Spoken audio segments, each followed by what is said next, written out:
welcome back sa kaibigan kami. Look guys, yes, nalibre na naman tayo.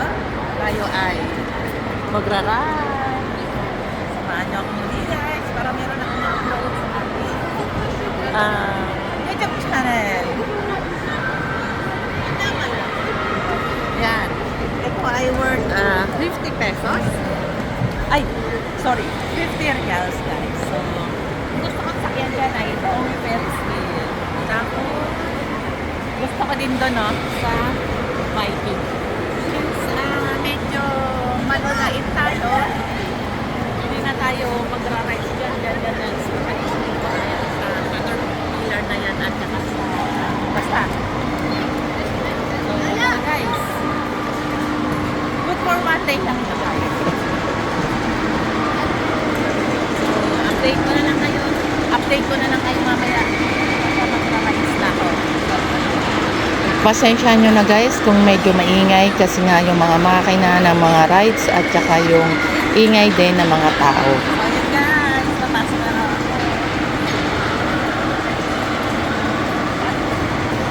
Tapos i-video ko pagka nandun ako sa taas. Ay, nasa mid ako.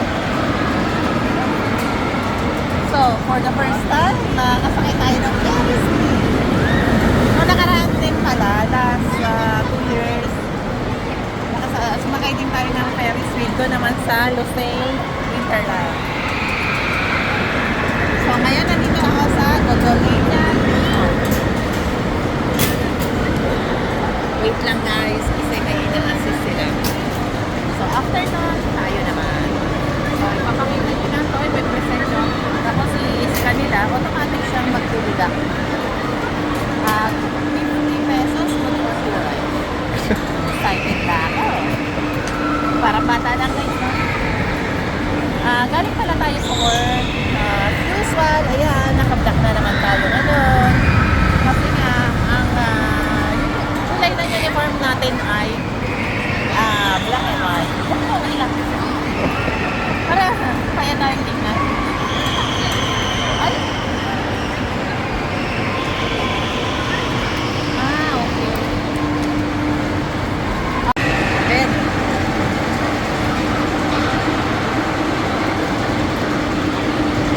So, ayun guys, sabi nga niya, maghihintay daw muna tayo dahil puno pa. After daw niya, after ng batch na yan, tayo naman. So, may papakita nga talaga ako sa inyo guys. Ayan, o. I-scan mo lang, tapos, ayan. 12 reals per ride. So, ayan.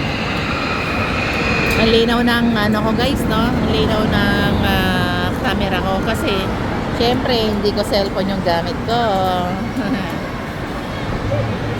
Ayan guys, so yung mga iba't ibang rides dito. Tuwan-tuwa yung mga bata, oh. Dati nakasakay na din ako dun, no, sa ganyan. Kaya lang sa ngayon, sa edad natin, hindi na pwede.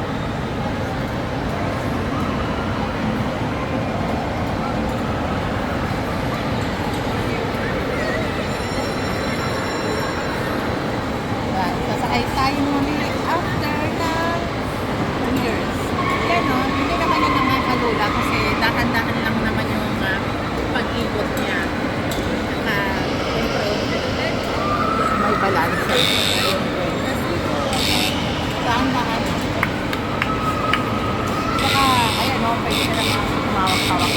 Saka dito, hindi naman nakakatakot or nakakapangamba na sumakay sa ganyan. Kasi, dito madalas guys, lalo na sa mata, nagkakaroon ng hindi lang weekly inspection siguro sa mga ganyan. At saka may mga maintenance talaga.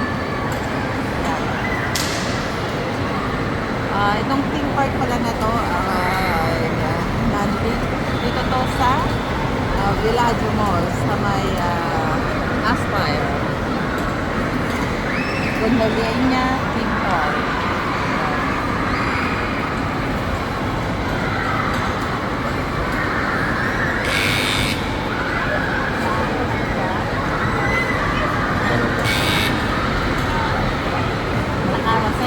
Roller coaster? Okay. Sige, mamaya.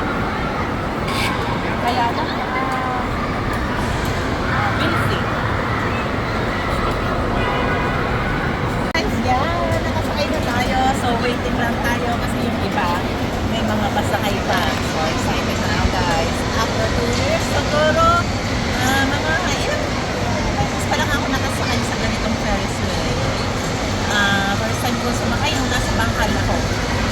yung may perya pa sa amin. Tapos, pangalawa ay doon sa may Lucille Winterland. Tapos, pangatlo dito. O, di ba? Pangatlo pa lang. Pangatlo is I love you.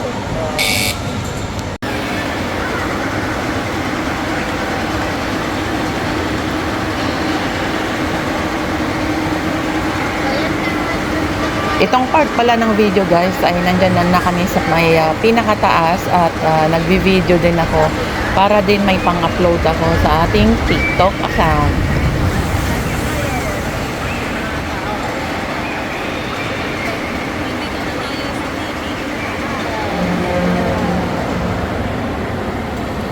Yan guys. Hindi naman siya nakakatakot. Yan.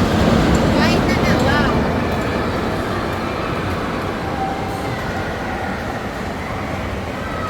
Yung pala ang technique.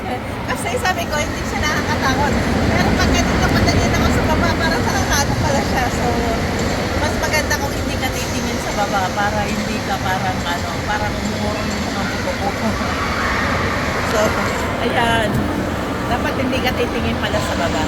Kaya guys.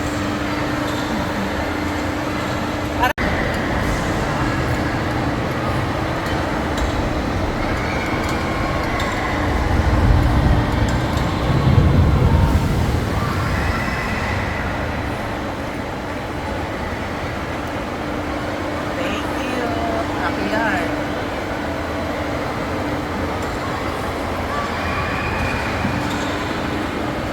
Ayun pa guys yung mga ibang rides oh. Ayan oh.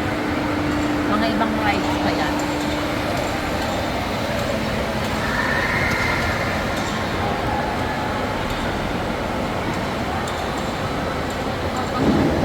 Yung pala yung ano din yung cellphone mo. Baka mahulog.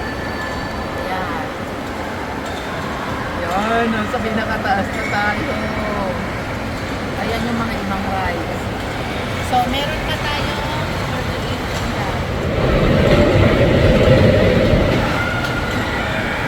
ayan, umaakyat na siya. So, malapit na tayo sa pinakataas. Ayan na. Ayan na guys.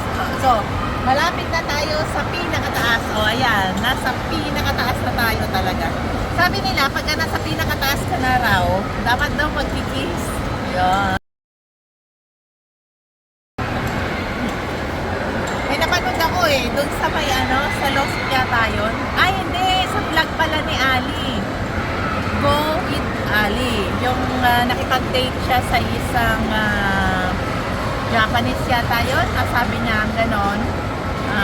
Sumakay sila sa isang rides din.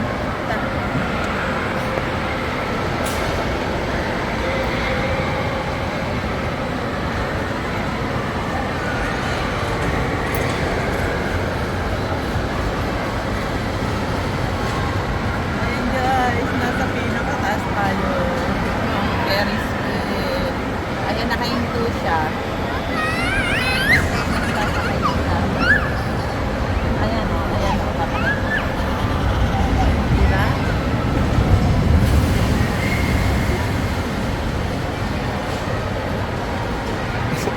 Parang nakakaurong ng motor. tapos nagsuswing siya. Yun. Sabi nga pala ni Ali, nung nakipag-date siya sa isang Japanese yata yun, go with Ali sabi nung kadate niya na babae, dapat daw pagka nandun na sa pinakataas, dapat daw mag-kiss. Yun. Talas din akong nanonood ng mga video ni Ali. Go with Ali, yung kanyang YouTube account. So, thank you na pala sa aking videographer.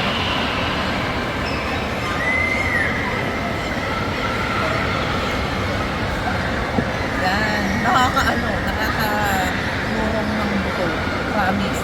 Kasi, ayan nagsiswing siya. At saka nandito kasi tayo sa pinakataas. Ayan nagsiswing siya ng dahan-dahan. Naglo-load kasi sila ng sasakay. So, ayan. Kanina medyo okay pa ako Hindi pa ako parang natanggal yung umuurong yung buto. Ayan. Mas maganda pala pagka umiikot siya, ano, kaysa yung naka-steady, tapos nag-swing siya ng dahan-dahan. Mas nakaka-nervous pala yun. So, syempre, matagal na rin kasi tayong hindi nasakay sa ganitong rides, kaya medyo naninibago ka tayo. Pero ang dal-dal ko today. Ano ba nakain ko? Kumain lang naman ako ng KFC at saka nag-harap ng Thai. So, ayan, sa lahat ng mga nanonood ng aking mga video, shout out po sa inyo lahat. Salamat sa panonood. At sana hindi po kayo magsawang manood pa. So, samahan niyo ako sa pagpasyal at magpunta ko saan dito sa Doaknol. Medyo masipag-sipag na ako ngayon mag-upload ng aking mga video, guys. Pansin nyo. Road vlog.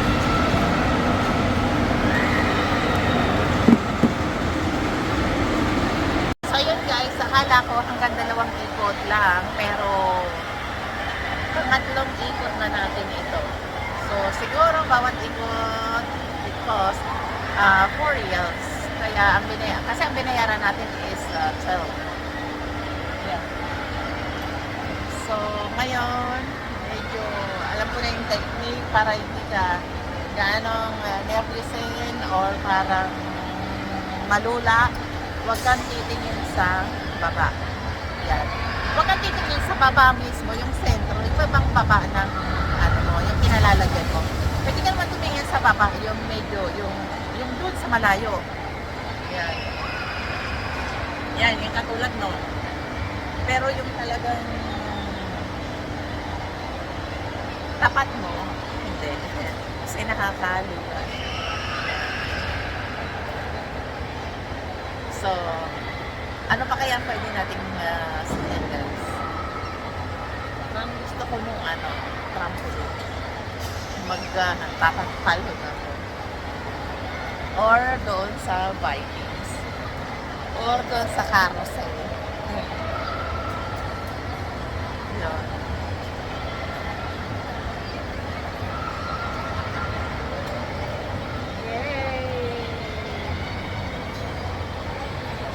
Thank you, Lord, for another day. Every day is a blessing. Guys, naghahanap pa ako ng pwedeng ng rides na pwede natin.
Nakaka-nervous din pala at saka nakaka-excite maglaro natin.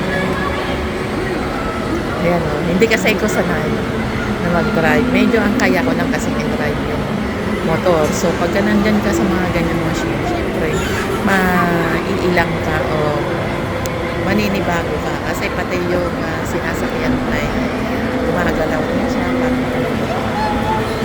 Makikita nyo naman sa facial expression ko dyan. Nakakatuwa, para lang din akong bata na naglalaro at nag-i-enjoy sa bawat mga rides. At halos hindi ko napansin ang oras dyan. More than 1 hour na pala kami nagpaikot-ikot dyan. So, mga iba't ibang rides, naglaro. At yung iba na may mga suot na mga all rights ang kanila. Okay? May ibang tao din pala na nanonood sa akin habang naglalaro ako. Kung titingnan mo, pagka hindi ikaw ang naglalaro, parang napakasimple lang or madali lang. Pero pag ikaw na mismo pala yung nakasakay sa ganyan at naglalaro, medyo mahirap pala siyang i-control. Lalo na't hindi ako sanay na maglaro sa mga ganito or pumunta sa mga ganitong theme park.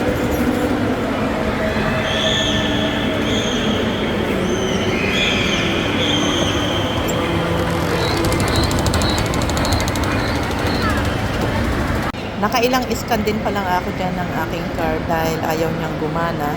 So ayun, sinilip ko. At naging successful naman at tayo na nga ngayon ay maglalaro ng basketball naman. Maalala ko nga pala nung high school days, ako ay laging sumasali sa larong basketball for women.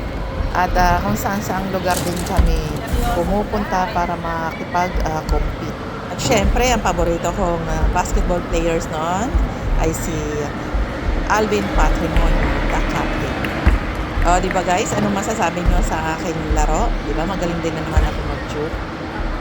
Nung dati, nung tinitrain din kami sa basketball ng aming teacher sa PE, may tinuturo siya ano yung technique sa pag-shoot ng bola. Kailangan pala yung pulso mo ang gagamitin mo para rainbow, pabilog yung hagis mo ng bola. At since matangkad nga tayo, ang position natin dati sa basketball ay tayo ang center. Kahit pa paano ay nakashoot naman tayo, not bad naman for the first timer, lalo na matagal bago tayo nakapaglaro ulit ng basketball. 4, 3, 2, 1. Wala na, tapos na ang ating time. Tapos na tayong naglaro. Kukunin natin ang ating reward at titingnan natin kung ano yung freebies na makukuha natin pagka ipinalit natin yan. Sana nag-enjoy kayo sa panonood ng aking mga videos.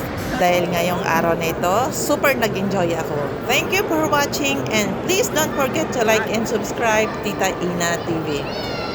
Happy weekend everyone! Enjoy! God bless and keep safe. Bye-bye!